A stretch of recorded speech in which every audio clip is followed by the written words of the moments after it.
Assalamualaikum warahmatullahi wabarakatuh. Salam sejahtera untuk kita semua. Perkenalkan, saya Muhammad Syarifuddin MAG, dosen tetap di Program Studi Seni Kuliner Politeknik Pariwisata Lombok.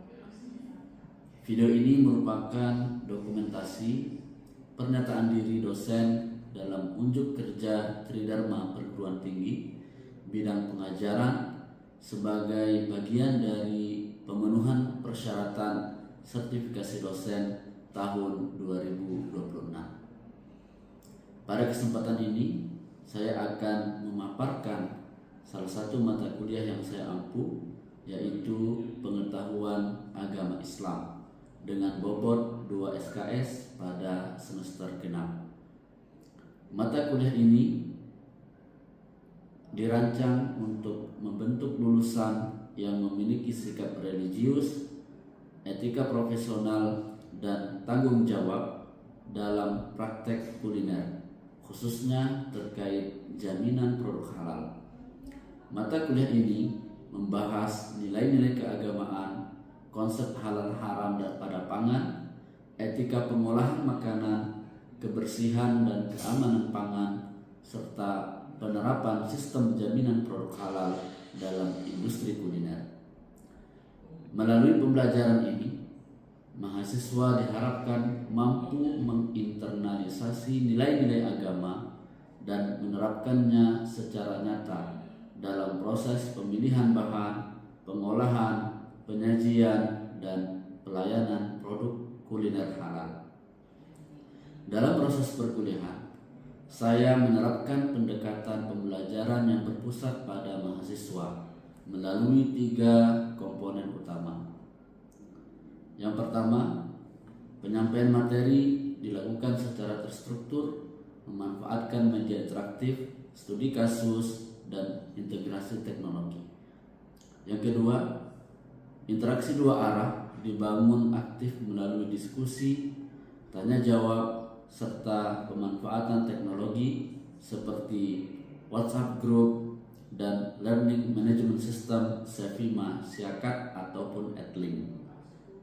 Yang ketiga, penilaian dilakukan secara objektif dan transparan, mencakup keaktifan harian, tugas individu maupun kelompok, UTS dan UAS yang mengacu pada bobot penilaian. Selanjutnya, mari kita saksikan bersama cuplikan proses pelaksanaan pembelajaran aktual pada mata kuliah Pengetahuan Agama Islam pada pertemuan ke-13. Selamat menyaksikan. Assalamualaikum warahmatullahi wabarakatuh. Waalaikumsalam warahmatullahi wabarakatuh. Selamat pagi. Pagi. Sudah mandi? Sudah. Ya. Baik, terima kasih atas kehadiran semua mahasiswa. Hari ini kita akan melanjutkan kembali perkuliahan kita, pertemuan ke-13 mata kuliah agama. Namun sebelumnya mari kita awali dengan sama-sama berdoa. Berdoa dimulai. Berdoa selesai. Baik, hari ini ada yang tidak hadir? Hadir semua ya? Selanjutnya saya masuk kepada materi. Tema kita hari ini adalah tentang pengetahuan bahan dan produk halal. Pada pertemuan sebelumnya kita sudah membahas tentang regulasi jaminan produk halal berkaitan dengan peraturan perundang-undangan, peraturan pemerintah, atau kebijakan dari kepala badan.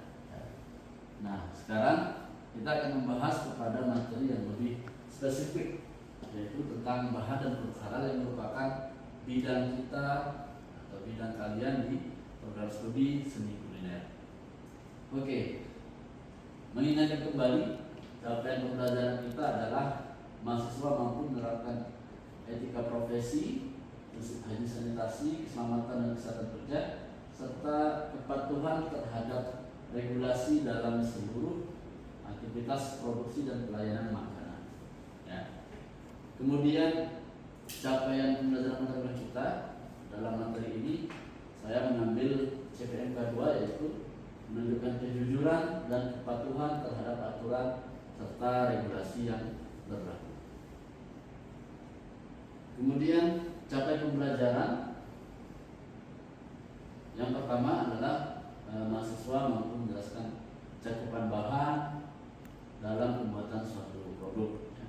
Kemudian mahasiswa mampu menjelaskan ketentuan nama, bentuk, dan pengemasan produk.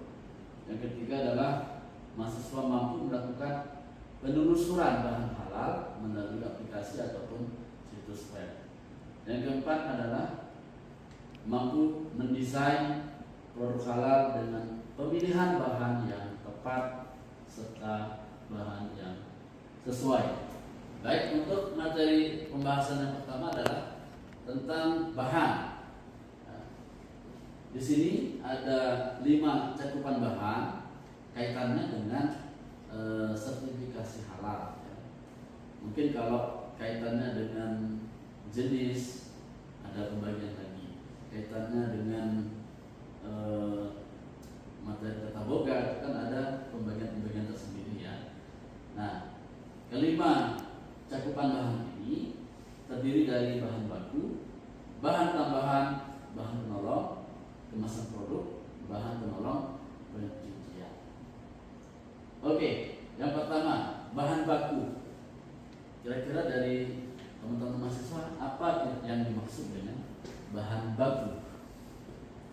Mungkin Saudara Gina bisa memberikan penjelasan. Bahan baku itu mungkin kayak lebih ke pokoknya, seperti kayak ke ayam. Bahan pokok ya. Ya. Kusuma, apa yang dimaksud bahan baku? Bahan utama dari Bahan utama. Oke. Nah, kemudian yang kedua ada bahan tambahan. Apa yang dimaksud dengan bahan tambahan kira-kira? Abdul Jabbar. Mungkin kayak mana ya, bahan tambahan tuh kayak mungkin lebih ke Seasoning ya. garnish. Garnish segala macam. Jadi bahan baku itu kan bahan utama, bahan pokok. Yang kedua bahan tambahan itu adalah bahan yang ditambahkan dalam jumlah sedikit ya, untuk mempengaruhi semua aspek rasa, aroma, dan apa lagi? Tekstur ya, tekstur, kemudian visual, rasa gitu ya. Ada 4 sensori pada makanan. Oke, kalau bahan penolong, ada yang pernah dengar? Bahan penolong itu adalah bahan kira-kira kalau di roti yang memberikan reaksi ragi, itu contohnya. Jadi bahan penolong itu adalah bahan yang mempengaruhi reaksi suatu proses dan itu tidak meninggalkan bentuk secara fisik. Jadi dia hilang, cuman prosesnya masih efeknya masih tetap ada, pengembang pada roti dan seterusnya. Kalau bahan kemasan produk ya sudah jelas ya, bahan yang membungkus. Kemudian bahan penolong, bahan pencucian, yaitu bahan yang dipakai untuk mencuci suatu barang atau bahan. Oke. Sekarang kita masuk kepada ini, ada penjelasannya ya, bisa nanti dibaca. Oke. Setelah kita mengetahui klasifikasi bahan, selanjutnya kita masuk kepada ketentuan produk. Ya. Di sini ada 3 poin penting. Yang pertama adalah dari sisi nama, yang kedua dari sisi bentuk, dan yang ketiga adalah dari sisi kemasan. Ya.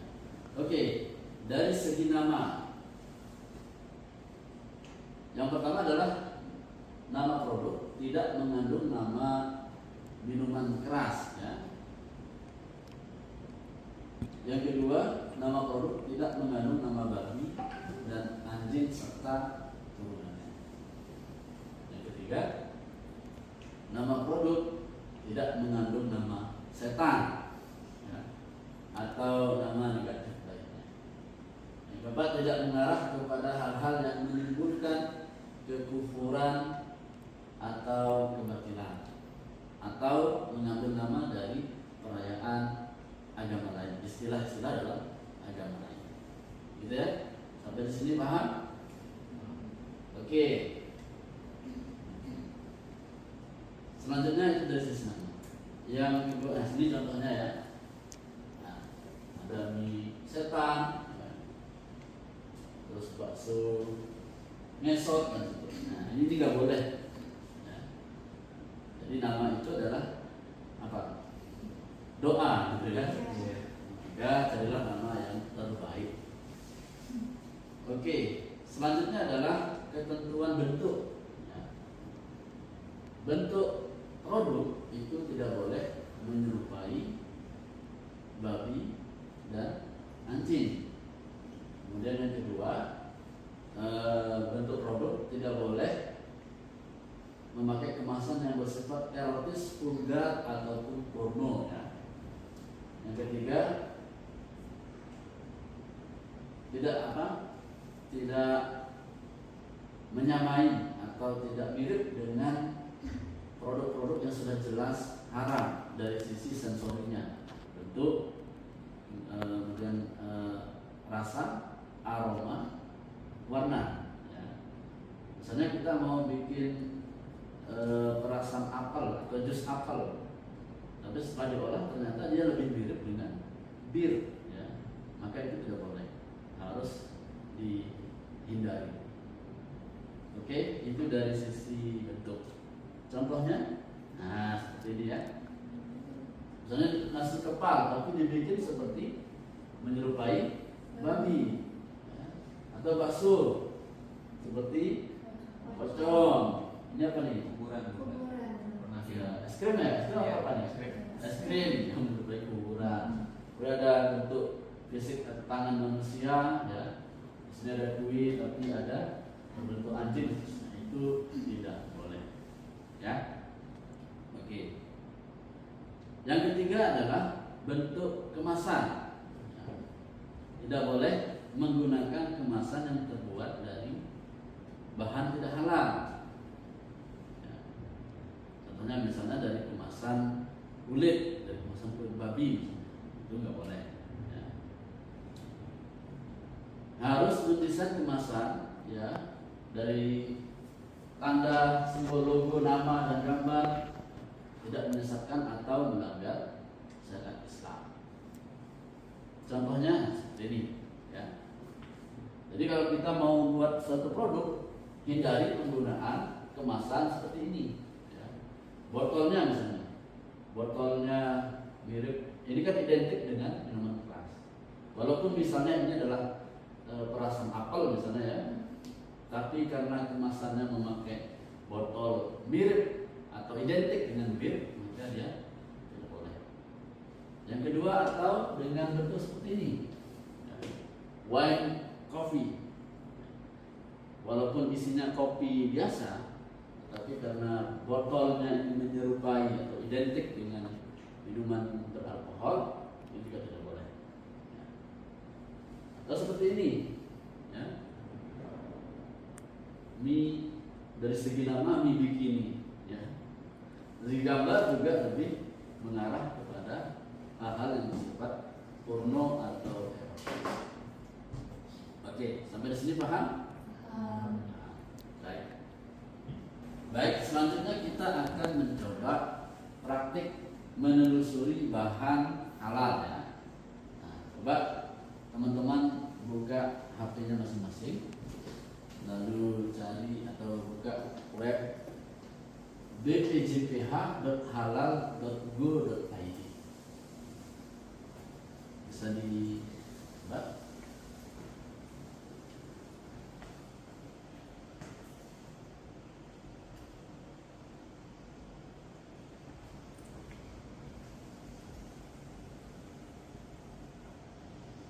Oke. Sekarang kita coba ya. Coba saya tunjukkan sebentar.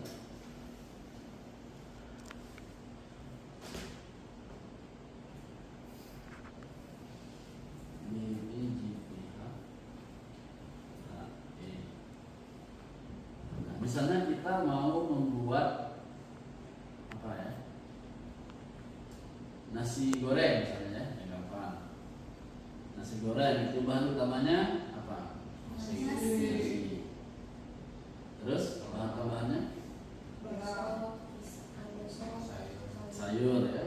Nah, jadi ada tadi mungkin kelewat. Jadi ada klasifikasi bahan yang sudah pasti halal dan ada klasifikasi bahan yang diragukan. Ya. Jadi ada yang tidak diragukan berupa bahan yang fresh, sayur, dan buah, baik itu yang segar maupun yang dikeringkan tanpa melalui proses pengolahan atau pengemasan. Itu semua halal. Yang kedua, ada bahan yang diragukan ya, seperti bahan-bahan hewani, ya, sembelihan, daging ataupun ayam, itu diragukan. Kemudian bahan-bahan yang dalam kemasan. Ya. Nah, kita coba sekarang mencari bahan nasi goreng yang dalam kemasan. Misalnya ayam, ayamnya pakai apa? Misalnya kita mau pakai ayam frozen ya, apa mereknya?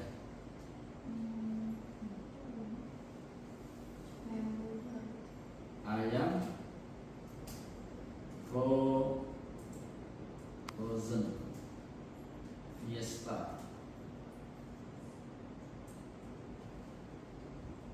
Oke. Apakah ada?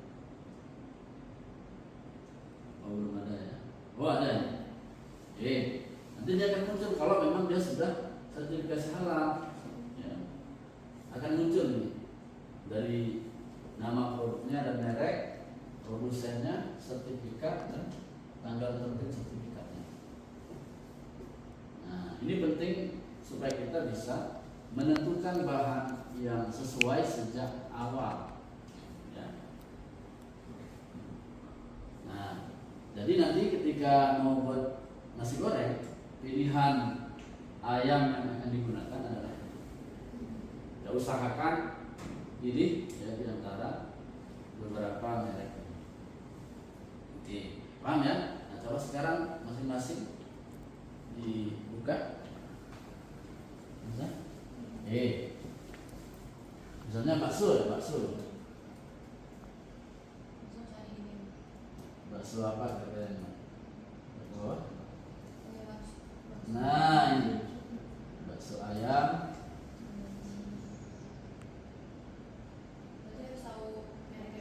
Ya, bakso mereknya.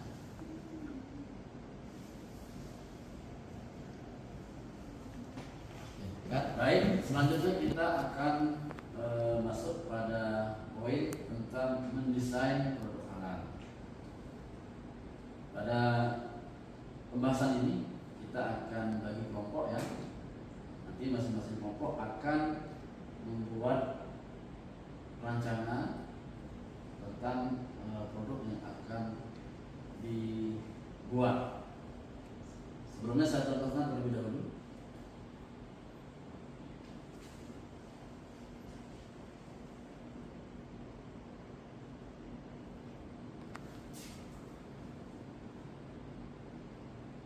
Apa terlihat? Nah, terlihat ya? Oke. Ini contoh. Contohnya saya akan membuat kentang Mustafa. Maka langkah pertama yang akan saya lakukan adalah menentukan pilihan bahan yang akan digunakan. Kentang Mustafa itu bahannya seperti ini ya. Ada sekitar 12 bahan. Mulai dari bahan baku sampai kepada bahan untuk kemasannya. Nah, di sini ada kentang, teri kering, kacang tanah, bawang putih, sampai kepada plastik stentos. Nah, cara pengerjaannya adalah buat tabel ya, buat kolom. Di sini ada 4 kolom. Yang pertama ada daftar bahan dan merek, jenis bahan, status bahan, dan dokumen pendukung. Nah, untuk bahan yang fresh atau yang segar ataupun yang kering yang sudah yang tidak dalam kemasan itu tidak perlu disebut mereknya, cukup sebut apa? Tulis nama bahannya saja. Nah, kemudian jenis bahan, kentang, teri dan seterusnya ini adalah termasuk bahan baku. Ya, bahan baku itu bahan utama yang tidak bisa digantikan oleh bahan lain. Nah, status bahannya adalah karena dia fresh, berarti dia tidak diragukan. Ya, kalau fresh ataupun kering tanpa pengolahan, statusnya adalah tidak diragukan. Kemudian dokumen pendukungnya kita tulis keterangan positif list. Ya, positif list itu artinya sudah pasti halal. Oke, paham ya? Baik.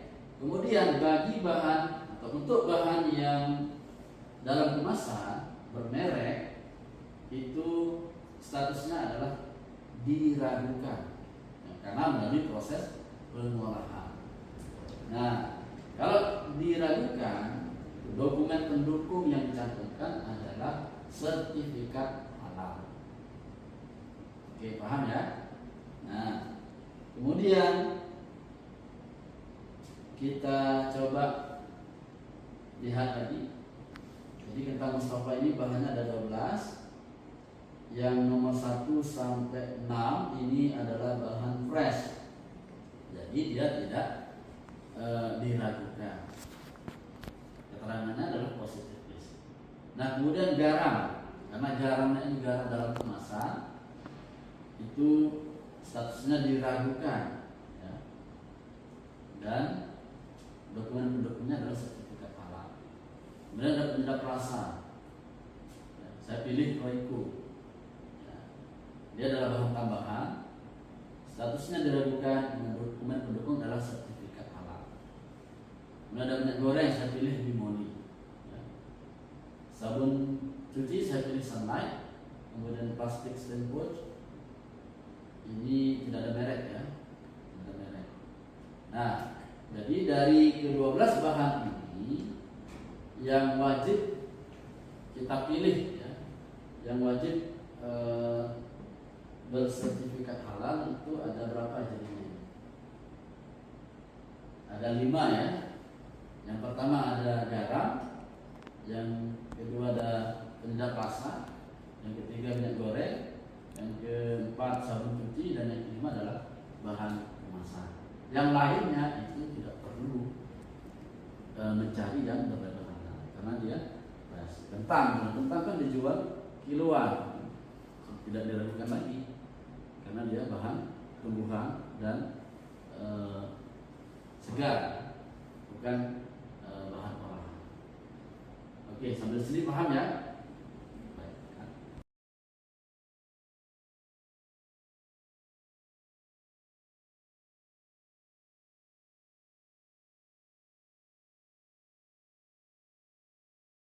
Selanjutnya kita bagi kelompok, ya. Kelompok 1 ini dengan produk sandwich, kelompok 2 itu ikan asam manis, kelompok 3 nasi goreng ayam, kelompok 4 rendang daging, dan kelompok 5 donat. Cara pengerjaannya sama seperti contohnya. Baik. Kelihatan nggak sih Pak sampai sini? Kelihatan ya?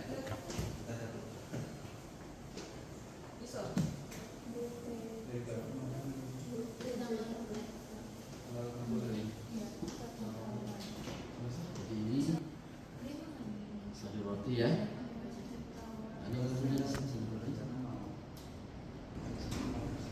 Jadi ini dia positif list kalau bahannya tidak diragukan, ya. Nah, kalau dia diragukan berarti dia harus ada sertifikat halal. Paham ya? Baik, sudah semua? Sudah.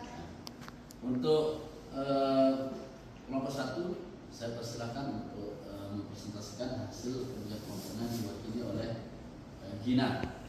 Silakan. Baik, selamat pagi teman-teman. Di sini saya akan mempresentasikan hasil diskusi kami kelompok 1, yaitu tentang sandwich. Di sini ada roti tawar, sari roti, terus di sini jenis bahannya bahan baku, status bahannya diragukan, dokumen pendukungnya sertifikat halal. Lalu di sini ada mentega, blue band, ada mayonnaise yang bistro, ada selada, tomat, timun, keju craft, telur, beef slice yang fiesta, sama saus tomat yang Indofood. Lalu ada bawang bombay dan alpukat. Oke, baik. Dari pemaparan kelompok 1 mungkin ada yang mau dikoreksi atau mau ditambahkan. Mungkin ada tambahan ya. Menurut saya kalau untuk ingredient telur, dia kan salah satu bahan baku yang enggak melewati proses produksi ya. Jadi sepertinya kalau soal telur kayaknya tidak perlu sertifikat halal. Gimana yang lain? Benar ya? Benar ya? Jadi kalau telur itu positive list, tidak perlu sertifikat halal. Nah ini untuk koreksi bagi kelompok 1. Ada yang lain? Sama mungkin buat di saus tomatnya. Saus tomat ya. Gimana saus tomat? Juga Mana yang perlu dikoreksi? seharusnya itu memang sudah untuk Maksudnya ke dalam sertifikat halal karena kan dia harus butuh proses produksinya juga gitu Pak. Ya, bahan dalam kemasan gitu Iya, ya. betul. Oke, baik. Jadi untuk produk sandwich ini ya, kita perlu koreksi adalah di bahan nomor 8 telur harusnya adalah dia positif list ya, karena dia tidak diragukan. Sementara yang kedua adalah saus tomat. Saus tomat ini merek Indofood dalam kemasan, maka dia ini sudah benar diragukan, tapi di sini harus ada sertifikat halal. Baik seperti itu ya. Yang lain di mana? Ada lagi? Cukup. Oke, di plus untuk kelompok 1. Silakan boleh. Baik, hari ini kita sudah membahas tentang cakupan bahan, kemudian ketentuan produk, penelusuran bahan halal, lalu keempat adalah mendesain produk sesuai dan harus tepat. Baik, itu untuk materi hari ini. Untuk materi berikutnya tolong dipersiapkan, yaitu tentang sistem jaminan produk halal yang akan membahas tentang bagaimana kriteria yang sesuai sehingga suatu produk itu dapat disertifikasi. Saya harap mahasiswa sebelum masuk kelas mempersiapkan diri dengan membaca materi melalui jurnal, buku, dan seterusnya. Untuk hari ini kita cukupkan sampai di sini. Terima kasih atas segala perhatiannya. Mohon maaf atas segala kekurangan. Jumpa lagi.